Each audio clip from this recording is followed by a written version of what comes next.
1917, 3 years into the First World War, the British Prime Minister, David Lloyd George, said he wanted Jerusalem for Christmas. And that is exactly what he got.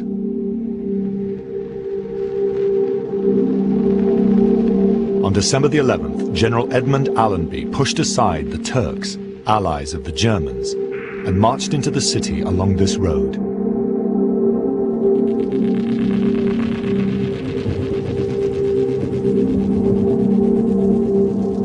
Lawrence of Arabia was by his side. The British public, weary of the horrors of the Western Front, hailed it as a triumph.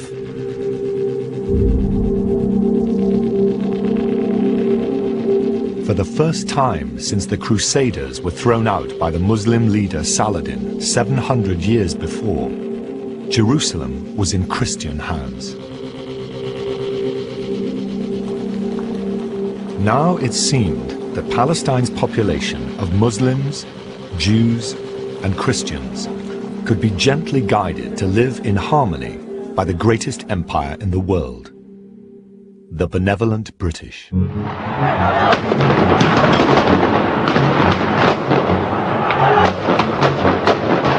And yet, it didn't quite turn out like that. The British stand accused of the treacherous betrayal and ruthless repression of the Arab cause. The decisions made by the British rulers of Palestine 90 years ago are held to blame for intensifying a conflict between the West and Islam that continues to this day.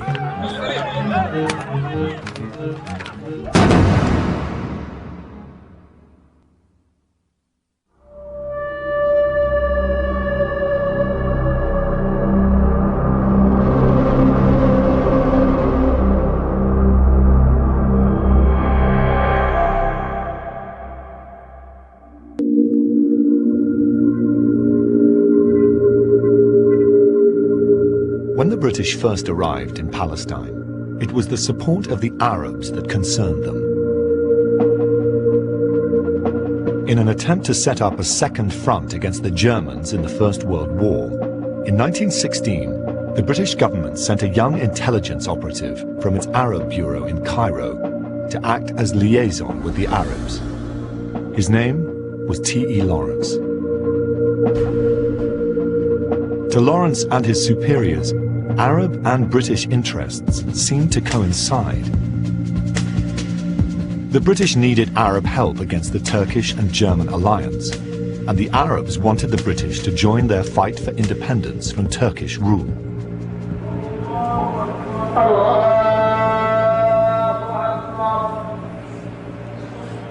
But the British establishment was split, and there were some who argued that an alliance with the Arabs might prove more trouble than it was worth.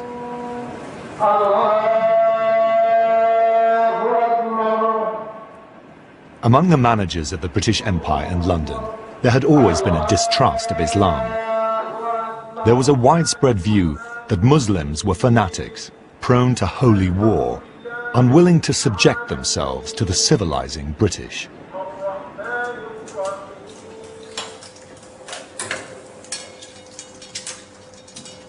There were bitter memories of the mutinous uprising in India 60 years before. And they remembered Sudan a few years later, when disaster struck again. The forces of the Mahdi, a fundamentalist Muslim, had murdered the great Christian hero, General Gordon.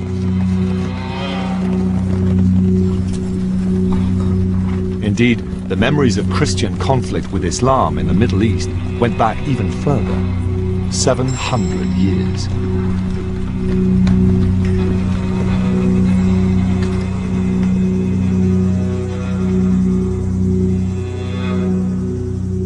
This is Karak Castle in southern Jordan. It was built by the Knights Templar to defend the Holy Land against the Muslim forces of Saracen in the 13th century. It wasn't hard for the British to imagine a Palestine campaign fought across this same piece of desert as an inevitable clash of civilizations. and the Middle East as another crusade in a holy war. But where others saw a clash of cultures, Lawrence saw only the benefits of working with the Arabs. He dreamt of an empire united under one Arab ruler, a force for peace in the Middle East. On the map he created, this stretched from Saudi Arabia through Jordan and Palestine and on to Syria. I meant to make a new nation, to restore a lost influence, to give 20 million people the foundations on which to build an inspired dream palace of their national thoughts.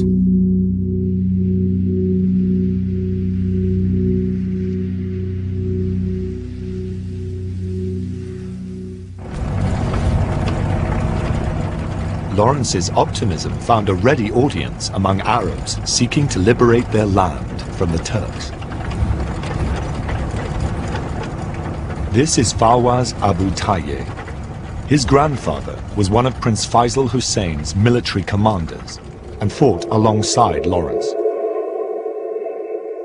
He went to meet Faisal and Lawrence was there.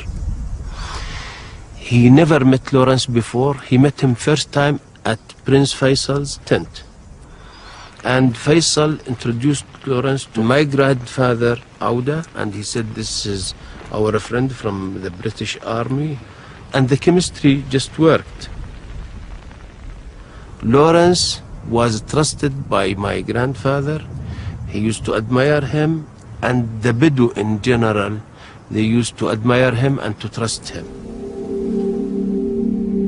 The mutual trust between Lawrence and Auda was backed by guarantees from the Arab Bureau in Cairo.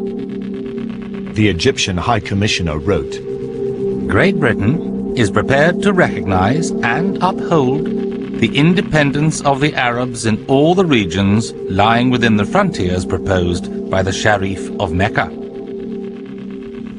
This is what we understood.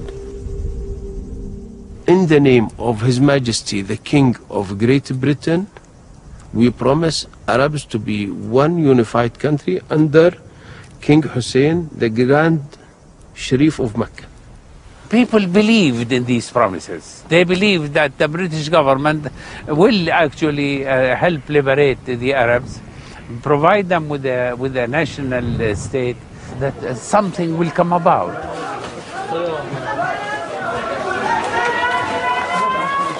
It was on the basis of this promise of independence that the Arabs prepared to fight alongside the British against the Turks.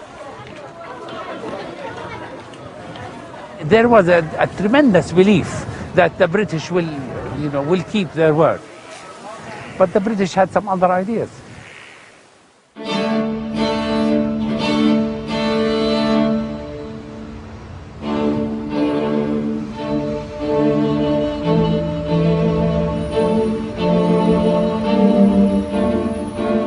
On January the 2nd, 1916, just 2 months after the British government had issued its guarantees of Arab independence, an agent of the French government came to London for a secret meeting. His name was François-Georges Picot. For 3 days, he held meetings with the British government's representative, Sir Mark Sykes, 6th Baronet. They planned to divide up the Middle East between them in anticipation of an Allied victory in the war. The French would get Syria, and the British a mandate to rule over Palestine. Arabia was to remain divided. There was to be no Arab state united under one ruler. Yet no one told this to the Arabs.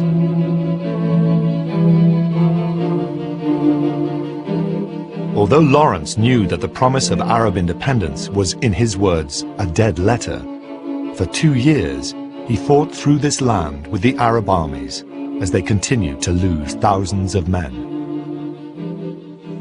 And the victims and the martyrs we paid, so many people got killed from my own family, from my tribe, from my people.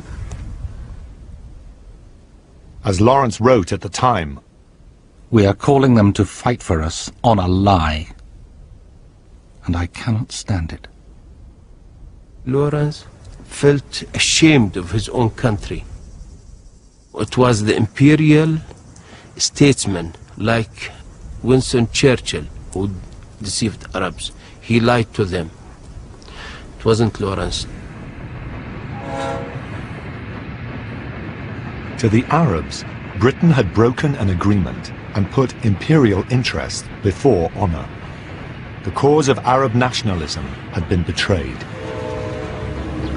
ظهروا ليبيحوا بلاد الحرمين فتصبح حمى مستباح بابات الأمريكيين. As I speak, the wounds are yet to heal from the Crusader wars of the last century against the Islamic world. Or from the Sykes-Picot Agreement between France and Britain, which brought about the dissection of the Islamic world into fragments. The British betrayal of the Arab cause has not been forgotten. And the Sykes-Picot Agreement wasn't the end of the treachery in Arab eyes. A year and a half later, the British government planned another act of imperial self-interest, one that would change the face of Palestine forever.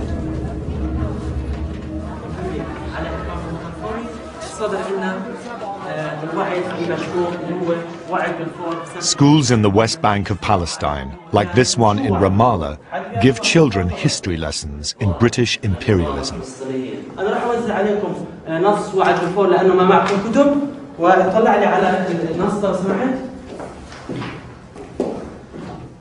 The students are learning about a policy initiative by the British government, which is taught as the defining moment in Palestinian history. يعطي هذا الوطن لشعب ما بيستحقه أصلا ولأنه هو تجاهل كل الشعب الموجود في هذه الأرض وما اعترف بحقوقه. وكمان هذا توقع هذا الوعد هو السبب في يعني كل قضية فلسطين، هو اللي كان السبب في معاناة الشعب الفلسطيني.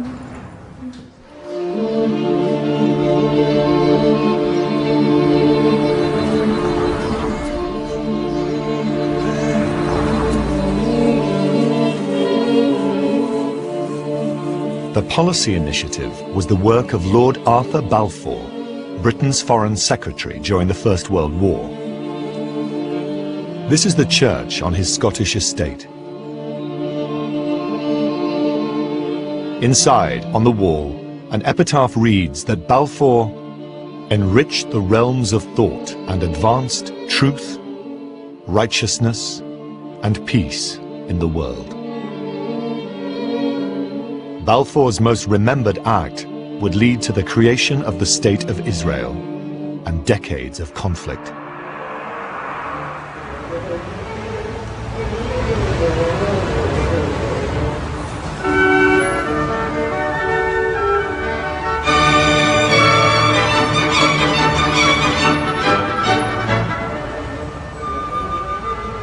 On December the 2nd, 1917, there was a huge celebration at Covent Garden Opera House. The banker, Walter Rothschild, told the excited audience that this was the greatest event that has occurred in Jewish history for the last 1800 years. Rothschild was referring to the Balfour Declaration's promise of British support for the establishment in Palestine of a national home for all Jews. This was the dream of the Zionist movement. After 1800 years, it seemed that their historical claims to the Holy Land were to be realized. The Jews, thanks to the British, would be going home.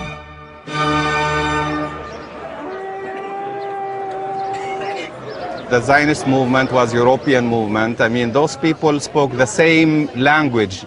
They came from the same culture. They were more sophisticated. They knew how to move and to which people to speak and how to negotiate with the British elite and other elites in the world. The leader of the Zionist movement, Chaim Weizmann, had managed to convince key members of the British establishment to help him. Some, like Balfour, were anti-Semites who believed a Jewish state would helpfully rid Europe of Jews. The Prime Minister, David Lloyd George, believed the Jews would be a powerful economic ally and that a Jewish nation would be a stabilizing force in the Middle East. The government came to the conclusion that it was very vital that we should secure the sympathy and cooperation of that most remarkable community, the Jews, throughout the world.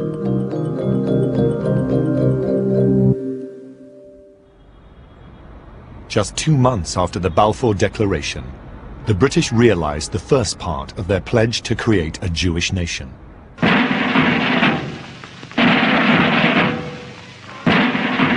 General Edmund Allenby's army swept aside the Turkish forces and conquered Palestine. Yet this was, despite appearances, no simple triumph of an invading army.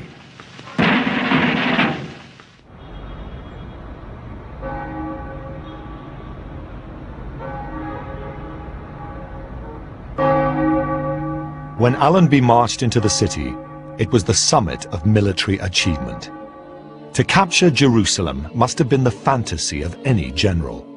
This was the holiest of capitals. A place last entered by a triumphant Christian army during the Crusades against Saracens' Muslim empire 700 years before.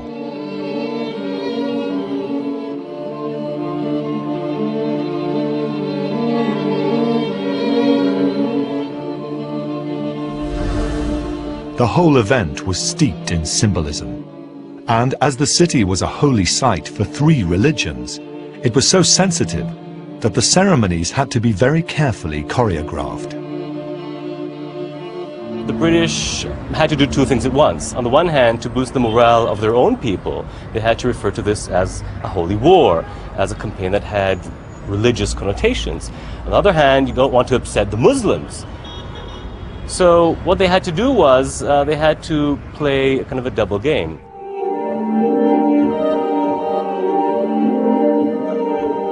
And the spin doctor of this propaganda campaign? He was Sir Mark Sykes. As well as a signatory to the Sykes-Picot Agreement and drafter of the Balfour Declaration, Sykes produced propaganda to boost the war effort.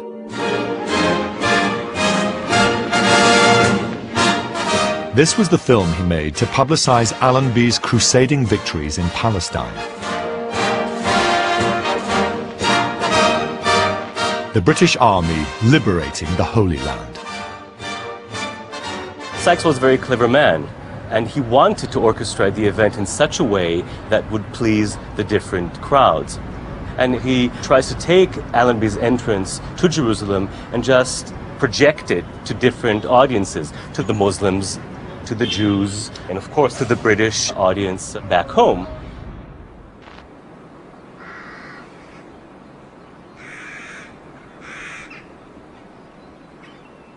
Mark Sykes lived here at Sledden Hall in the Yorkshire Wolds. Despite the sensitivities of Allenby's victory to the Arabs, for Sykes, the crusading metaphor was instinctive. This is an Eleanor cross, and it was built in the 1890s as a folly, really, by Sir Tatton Sykes, Sir Mark's father.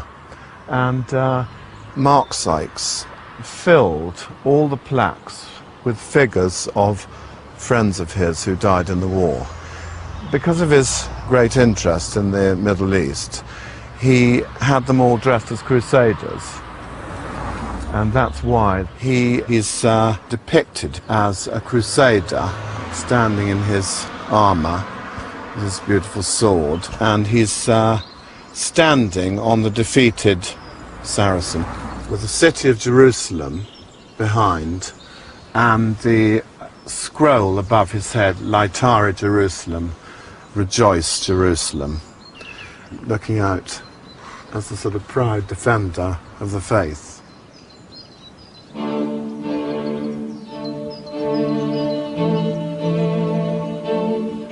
The danger for the government was that Sykes' crusading instincts would go too far. the fear of upsetting Muslim sensitivities was so great that just before Allenby's triumph, the government cracked down on the press by sending this censorship order to Fleet Street editors. The attention of the press is drawn to the undesirability of publishing any article, paragraph or picture suggesting that military operations against the Turks are in any sense a holy war, a modern crusade, or have anything to do with religious questions. This went against the grain for Sykes, and the press, with his active encouragement, ignored it.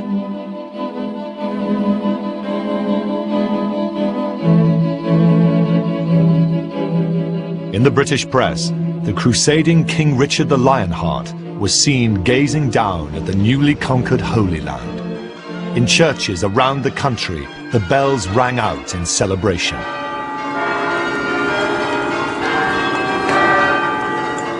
This was the story of returning back to the land and achieving what Richard Lionheart was not able to achieve, and that is conquering Jerusalem.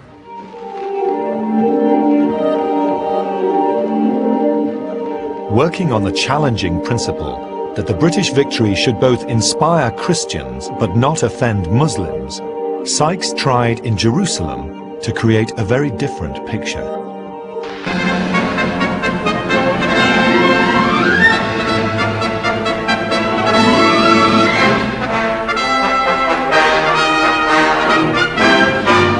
So it was that Allenby was ordered by London to enter the city on foot, without flying any flags. He appeared to onlookers more as a humble pilgrim than a conqueror. And remarkably, the local people were asked to believe that Allenby's arrival in the city had been prophesied.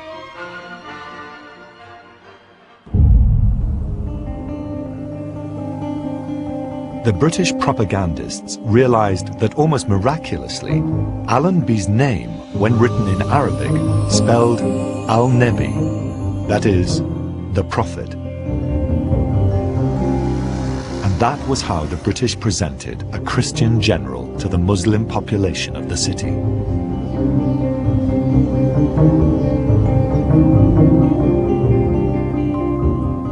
Allenby was, as prophesied, their savior.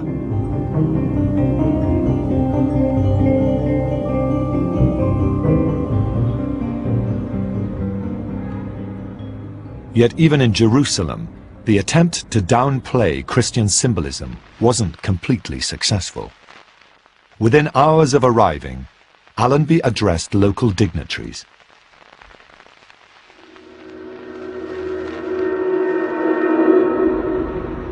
This was a gathering of the notables of the city, Muslim, Christians and Jews, having to sit below, actually stand or sit below, the new conqueror, the new occupier of the city, who promised them that this would be the beginning of a new era of Christian rule in Jerusalem. The speech was co-written by Mark Sykes. Here he is standing just behind Allenby at the ceremony. Allenby spoke of his conquest of Jerusalem marking the end of the Crusades. But some Muslims thought he had said it was the beginning of a new Christian era for the city. They were afraid that actually with this message Allenby was conveying something totally different, that 400 or 500 years of Muslim rule would come to an end and would be replaced what for them would be infidel rule. On hearing Allenby's speech, the Muslim leaders gathered their delegation and walked off.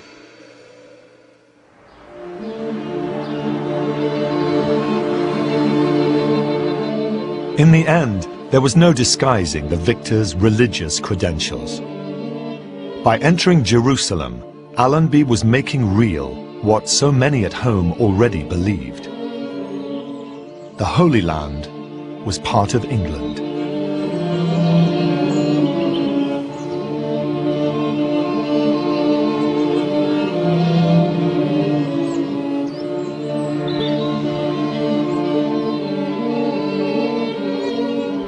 There's been a whole tradition of taking this imagery and just imagining England itself as a sort of a holy land, a promised land. And of course, with Sunday school culture, with the endless hymns and sermons that taught children about the geography of Palestine, nothing was more natural than to take these images and think about them as their own childhood. So of course, the idea that now England could own the promised land was a very intriguing one.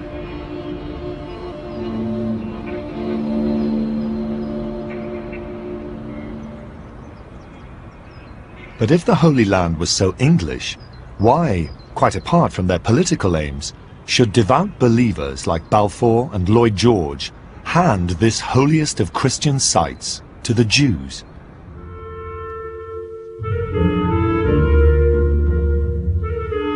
Quite simply, they believed the Bible decreed it.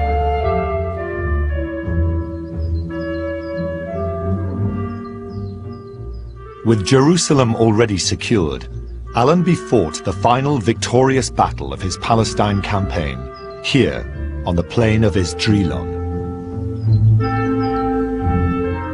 As a student of military history and a devout Christian, he would have known that the Bible prophesies this place as the future setting for the greatest battle of them all.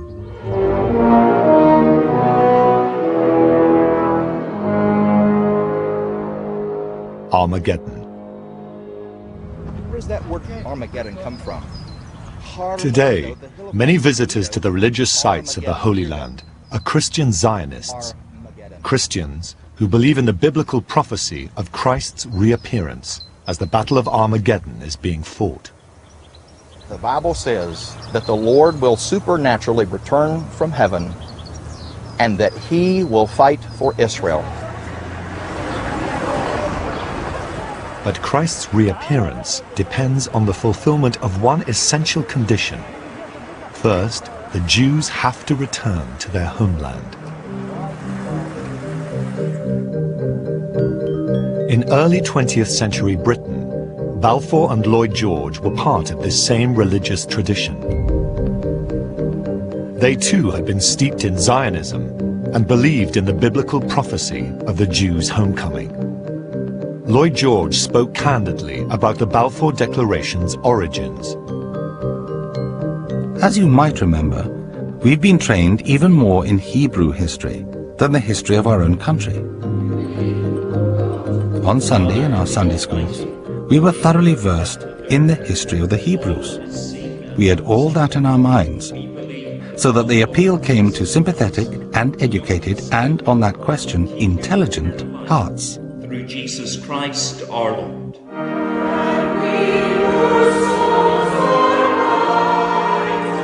For Lloyd George, Balfour and others, Sunday school faith and an understanding of biblical prophecy mixed seamlessly with political necessity.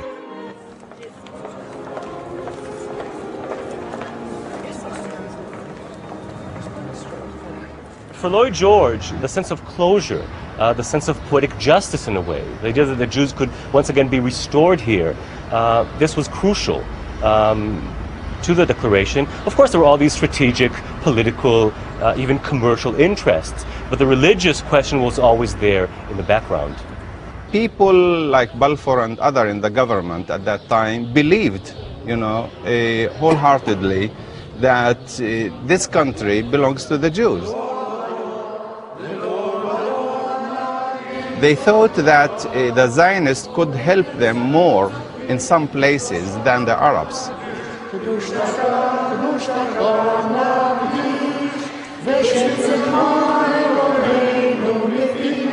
From military conquerors to colonial masters, the British would now govern Palestine as keepers of this version of religious history and encourage the Jews to return home.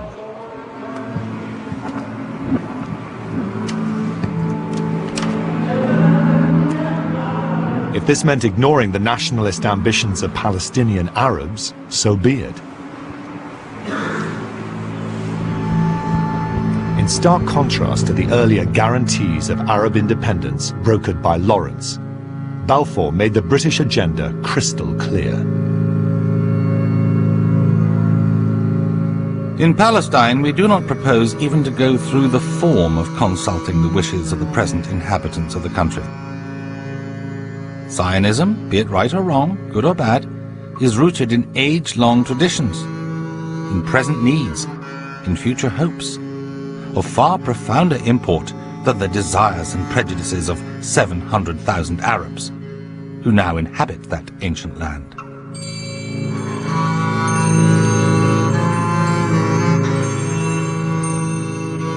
Here you have these people who are professors in Cambridge and in Oxford and at the Sorbonne, and they didn't know any Arabs. They haven't, as far as they were concerned, they were more or less savages who were living in the desert.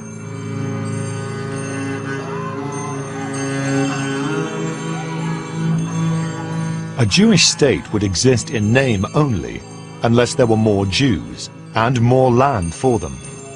The British recognized this and encouraged the Zionist movement to speed up immigration and the new settlers to buy land from the Arabs.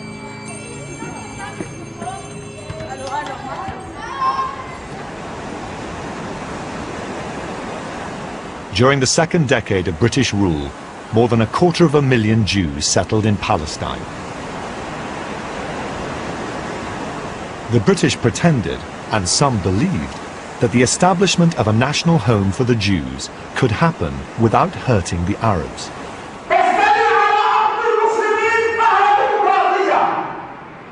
But of course, how could it?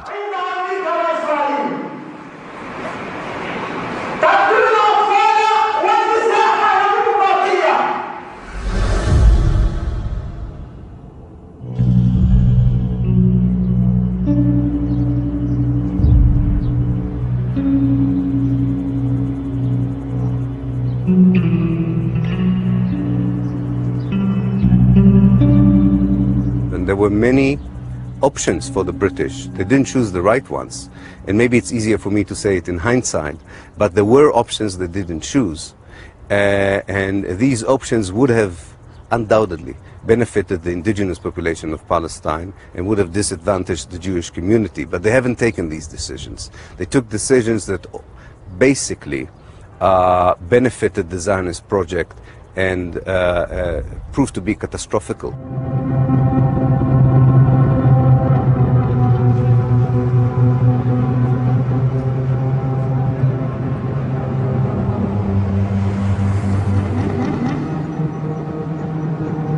The British did good things in Palestine. They built roads and schools and developed a modern economy. But once they had declared their support for a Jewish state and at the same time promised to protect Arab rights, they were passengers in a car crash. I think they trapped themselves into this conflict. They put themselves in the middle when they promised one side something and they promised the other side something which is contradicting. And then whenever they tried to balance one step that they made, then the other side will be angry and vice versa.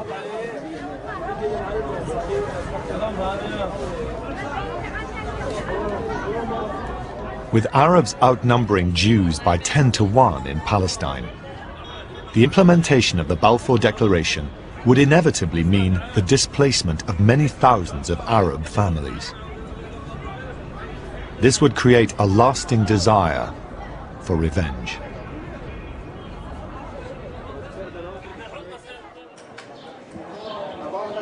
These men are members of the Palestinian militia, the Al-Aqsa Martyrs Brigade.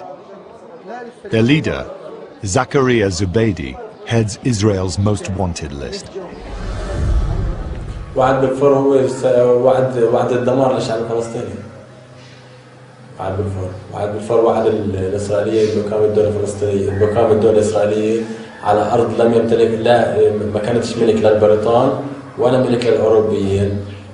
وعد بالفور سطو على شعب فلسطيني على أراضي فلسطينية وطرد فلسطينيين من أرضهم واستيطان إسرائيليين مكانهم. كل قضية الشعب الفلسطيني بده يتحمل مسؤوليتها بيتحمل مسؤوليتها البريطاني.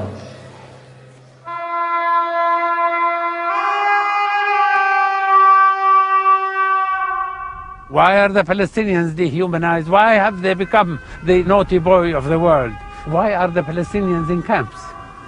In Lebanon, in Syria, in Jordan, in Iraq, in Egypt. Okay, why are they in camps? Because of the Balfour Declaration.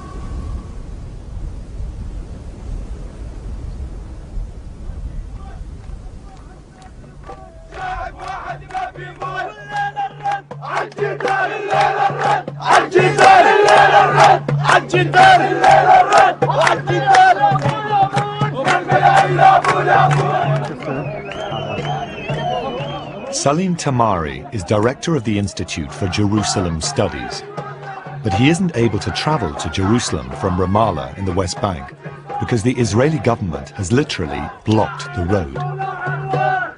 All over the western part of the West Bank are lands which has been gulped and taken over under the excuse of building a security wall preventing terrorism. So most people here see through this wall as an attempt to grab more land from the West Bank. And the purpose of this demonstration, which happens every week, every Friday, is to assert this.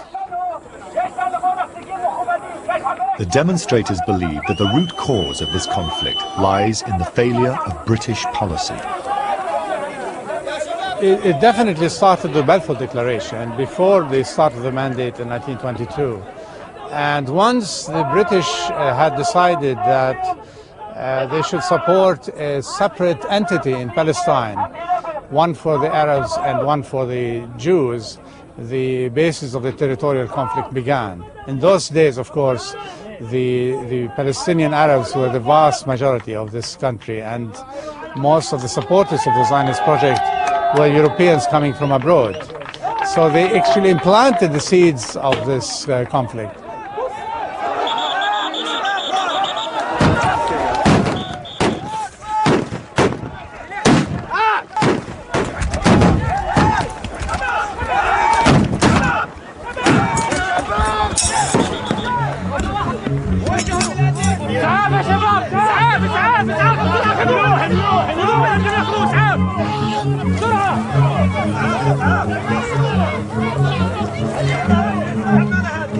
Today, Britain's imperial history in Palestine continues to be exploited by enemies of the West. Following World War I, which ended more than 83 years ago, the entire Islamic world has fallen under the Crusader banners. They divided the whole world, and Palestine was occupied by the British. Since then, our brothers and sons have been badly tortured in Palestine. We aren't really terrorists in the way they want to define the term. This is a reaction from young men against the violations of the British government.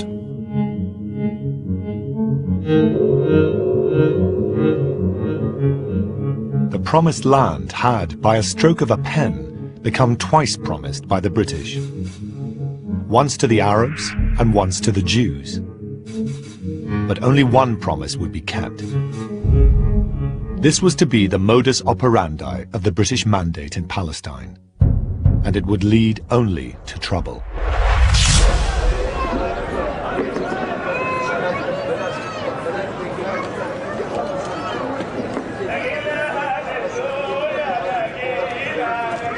The intractable difficulties faced by the British trying to reconcile Jewish and Muslim interests are symbolized here.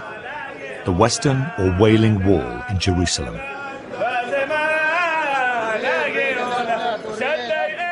The argument has remained the same for centuries.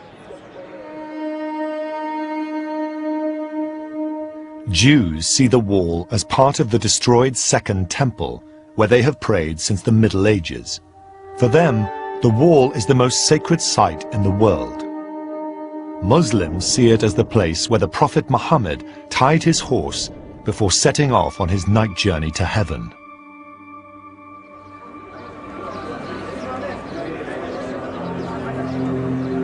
For hundreds of years, both religions worshipped here.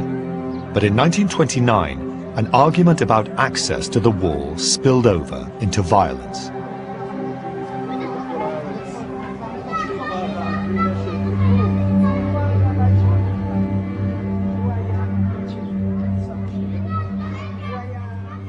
the first to feel the impact of the violence was the Jewish community in Hebron.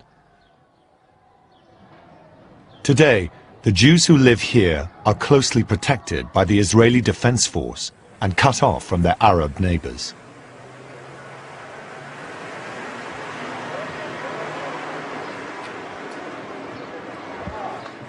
The house where Miriam Castell was brought up is now out of reach on the Palestinian side of an army checkpoint. It's exactly my house. In front. It's exactly my house in my left hand.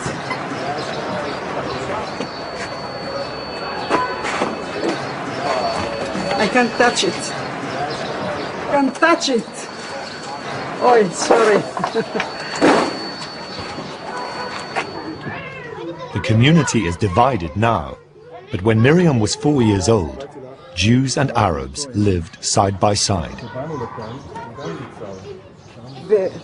ופה למטה היה סנדלר יהודי. There was a shoemaker. חייט יהודי. A tailor. נגר יהודי. A carpenter. All these shops down were of Jews, and the Jews were living here. At the beginning of the 1900s, relationships between the Jews and the Arabs in Hebron was relatively good. There were Arabs that spoke Yiddish, there were Arabs that spoke Ladino, and there were Jews that spoke Arabic. And they lived like neighbors, they all lived together. There wasn't one community, another community, everybody all lived together. Then, on the night of August the 24th, 1929, this all changed. With the British authorities failing to respond to warning signs of Arab unrest, Arab thugs went round these houses one by one, killing any Jews they could find.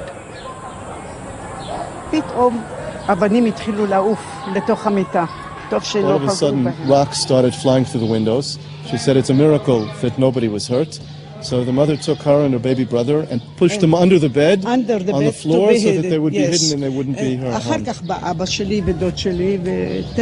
The family basically split up, and then she went with her uncle to a warehouse and they hid, and her father and her mother and her brother went to another place and they also hid.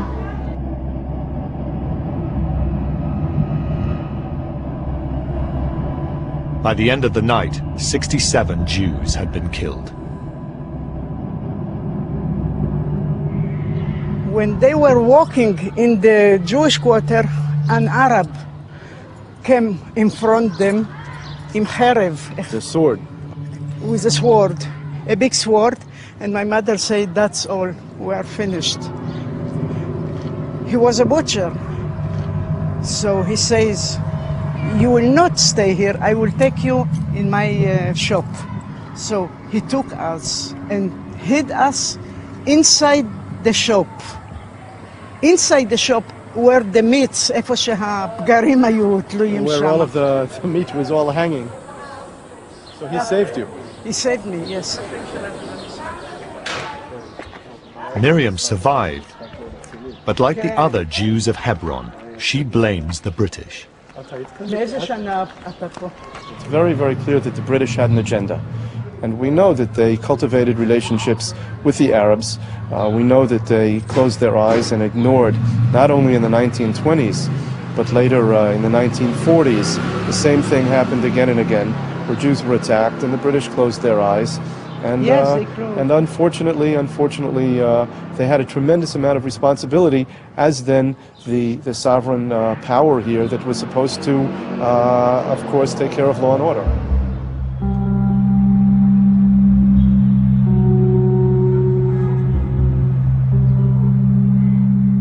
While the Jews held the British accountable for Arab violence, the Arabs blamed the British for the loss of their land.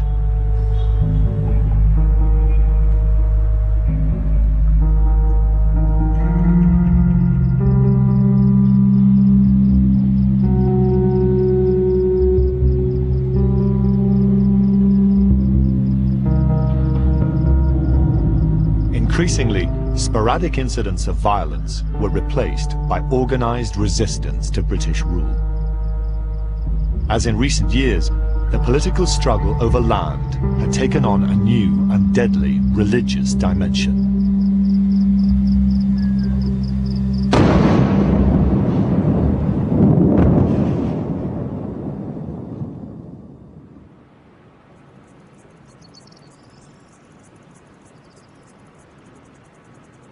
We are at the graveyard in which the most important tomb is that of Ezzadina Qassam, the leader of the Palestinian guerrilla movement of the 1930s who fought against the British, and whose name now is the name of the main military wing of the Hamas. And it's also the name of the missiles which are being fired from the Gaza Strip into Israel.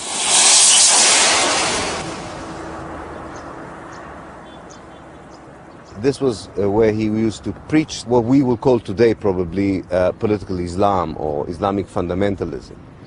That the only way of pushing forward national ambitions such as independence and self-determination or the eviction of the British and the Zionists could only be through the Islamizing of the society. For al-Qassam, there could be no separation of politics and religion. He called for a jihad, a holy war against the British.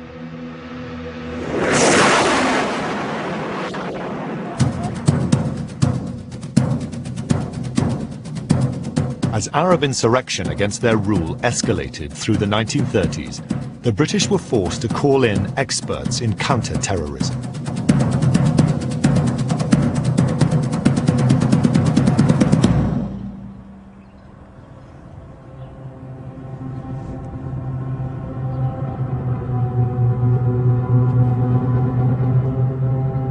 The wall that snakes through Palestine, dividing Jew from Arab, was the brainchild of Israeli Prime Minister Ariel Sharon in the 1980s, and was designed to keep Palestinian terrorists out of Israel.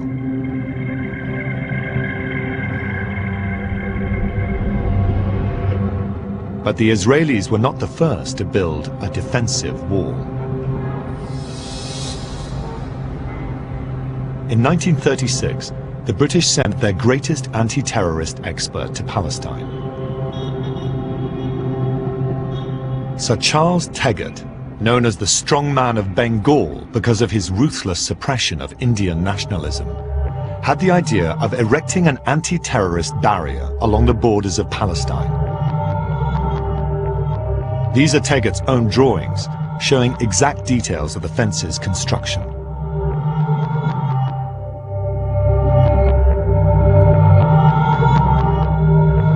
He also built dozens of concrete guard posts. He imported attack dogs from South Africa and established a center in Jerusalem to train interrogators. The death sentence began to be meted out.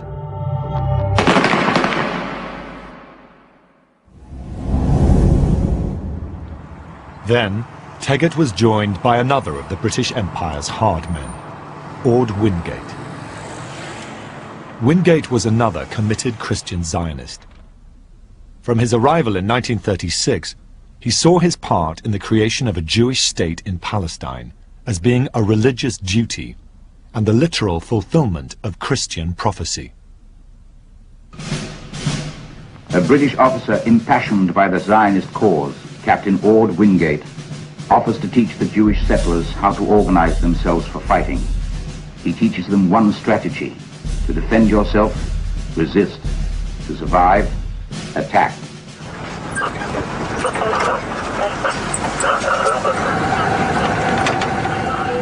Wingate set up special night squads made up of British and Jewish soldiers.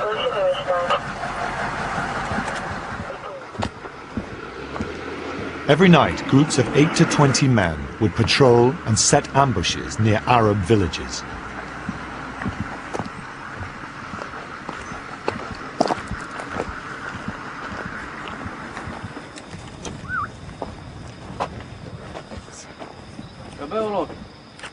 This was to be a private army to counter terrorism with its own. Wingate is remembered today as a founding father of the Israeli Defense Force. He has the most important place, I think, in the pantheon of Israeli heroism. This person really pushed forward the military power of the Zionist settlement towards collective actions against the rural community, and most of the Palestinians were living in rural communities. The British want peace at any price. They try to restore order, search everybody. They act as if both sides are equally guilty. And in fact, British administration retreats from objectivity a little more with each Arab act of violence.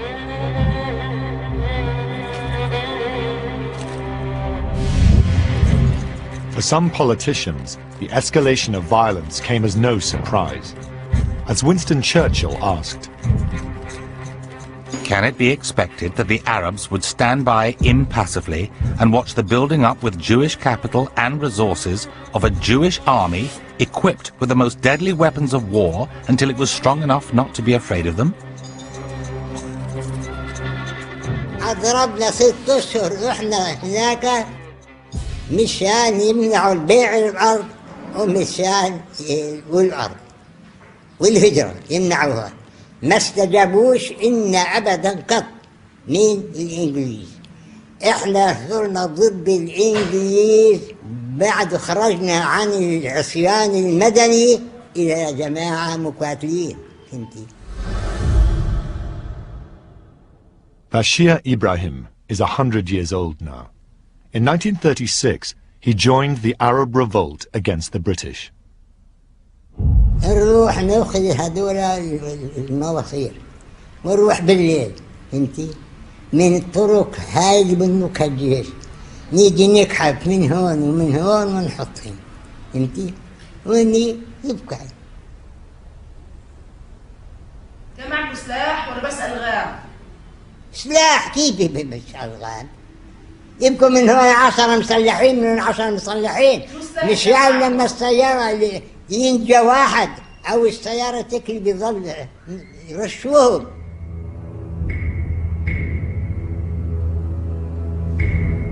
Demolishing the homes of Arab civilians, shooting handcuffed prisoners, forcing local Arabs to test areas where mines may have been planted. These sound like the sort of accusations made by Arabs today about Israel's recent military actions. In fact, they are descriptions from official British documents of the methods used by the British authorities to combat Arab terrorism. عاملونا معاملة ما واحد عاملها في الأرض في الظلم، القتل والذبح دواما. انت شايفين مش اليوم في قتل وذبح؟ ها مش فيه؟ ها هذا ولا شيء بجانب هذا. But as the deaths of British soldiers and policemen increased, there was little sympathy from the government for the Arab protests.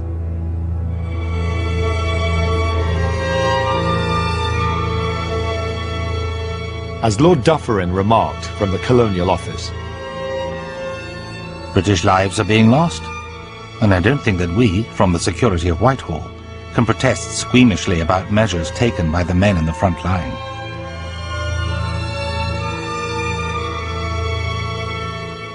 By the Second World War, Britain had more trouble on its hands. While millions of Jews were being murdered by the Nazis in Europe, in Palestine, they felt that the British were not hard-nosed enough in their support for a Jewish nation. They too turned to terrorism.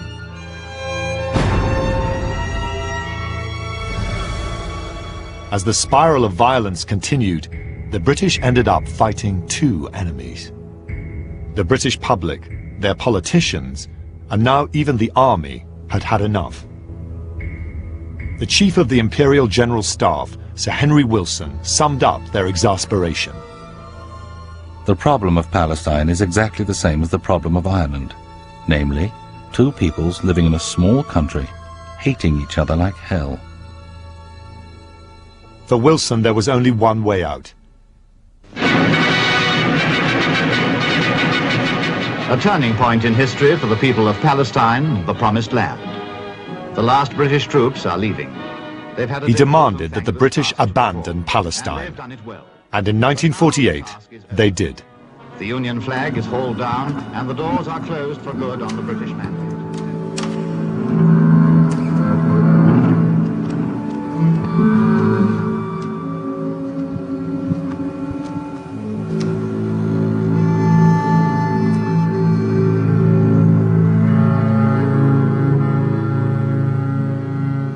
Most of the graves here are of British soldiers and policemen, killed by both Arabs and Jews in the outbreaks of violence that were regular features of British rule in Palestine.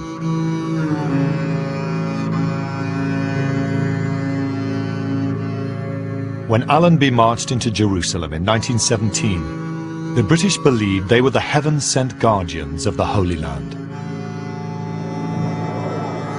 Yet for 30 years, they faced the simultaneous claims of two competing national movements.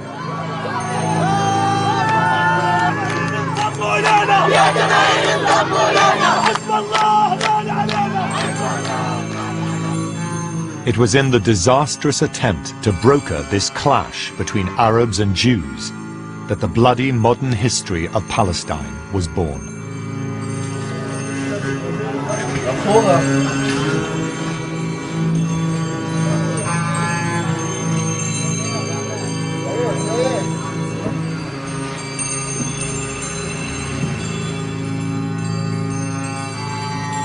There is a sense of a power that invests in infrastructure, in institutions, definitely leaves something behind that you could almost say that you are thankful for. But especially from the Palestinian side, since this construction came with such destruction, half of Palestine's population was cleansed. Half of Palestine towns were gone. Not because the British did it, but because the British, at least in the Palestinian narrative, allowed it. You can see how the positive elements in the balance sheet pale in comparison, I think, to the negative one.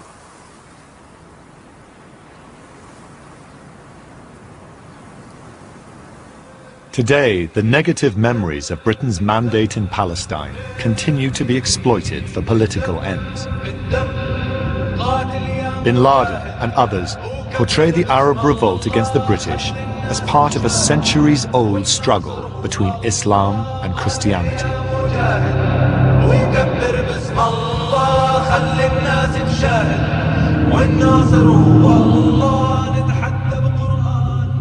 I believe that there is a basic clash of civilizations and a clash of values between the world of Islam and the world of the West. We should recognize that it exists. And once we recognize that it exists, we can understand the reasons behind it and know how to combat it.